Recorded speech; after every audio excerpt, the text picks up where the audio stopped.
But how about annual furnace tune-ups or furnace inspections, especially on old furnaces like this Tempstar 7000, which was made in 1993? There are companies out there that make it sound like if you don't get a furnace inspection done every single year, you're gonna die. Okay, maybe it's not that bad, but they do exaggerate the danger of it quite a bit. But there are two major reasons why you would want to get a furnace inspection done, if not annually, then at least every other year or every 3 years or so. The first one is frozen pipes, and the second one is carbon monoxide poisoning. For the frozen pipes, for example, in the summer, if it's really hot and your air conditioner breaks down, you could always leave the house as a last resort and wait for a couple of days, maybe stay at a hotel until it cools off and until you can get the parts or get somebody out there to get that air conditioner fixed. But if a furnace breaks down on a really cold day, you can't just leave it.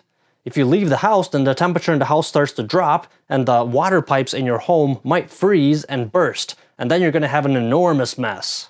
If there's a blizzard outside and your furnace stops working and you're not able to fix it, you really only have two options. One, you call out a company and pay emergency rates to get them out there as fast as possible.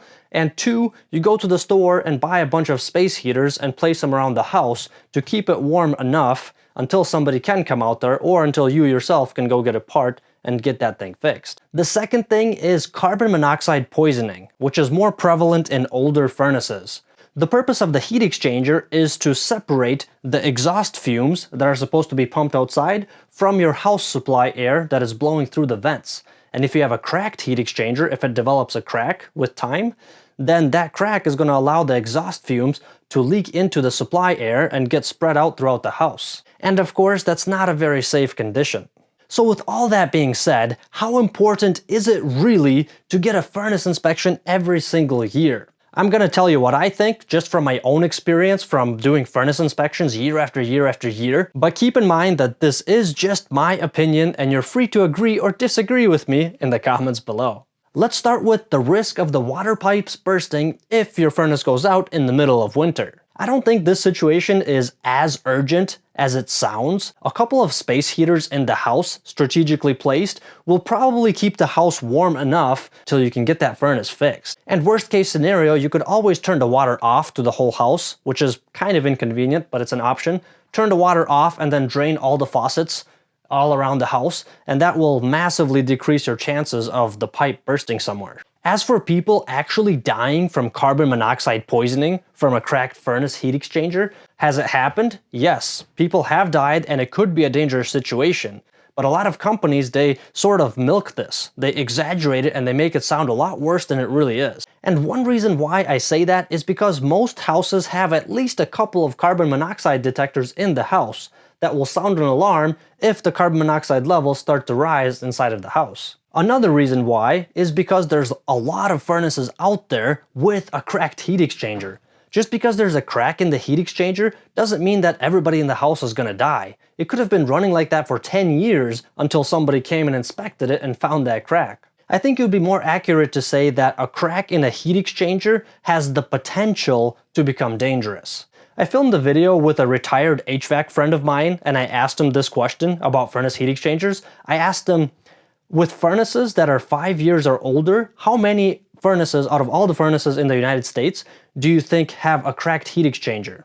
He said that from all the stuff that he's worked on before, his guess would be that at least 10% of them have a cracked heat exchanger. So if a furnace is over 5 years old, according to him, 10% or more will have a cracked heat exchanger. So I said, okay, how about 10 years or more?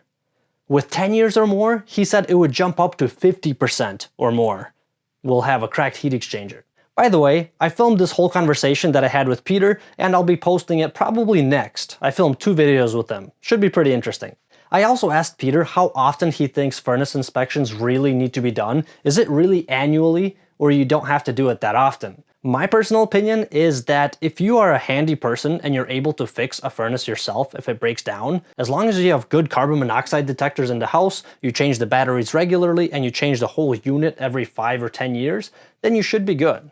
But I do understand that not everybody can or is willing to work on their own furnace. For those people, it is beneficial to get a furnace inspection. Peter slightly disagreed with this conclusion of mine. His take on this is that furnace inspections should be done every 5 years up until 10 years old. So basically just twice or 3 times up to 10 years old, unless your warranty gets voided if you don't get them annually.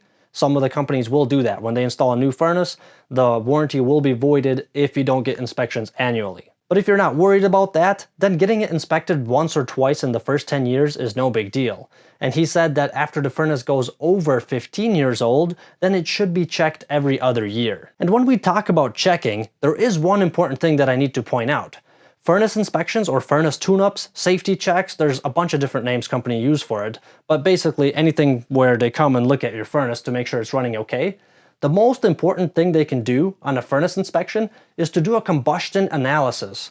And that is when they poke a probe into your flue pipe, into the exhaust pipe, and check the carbon monoxide levels going out of your furnace.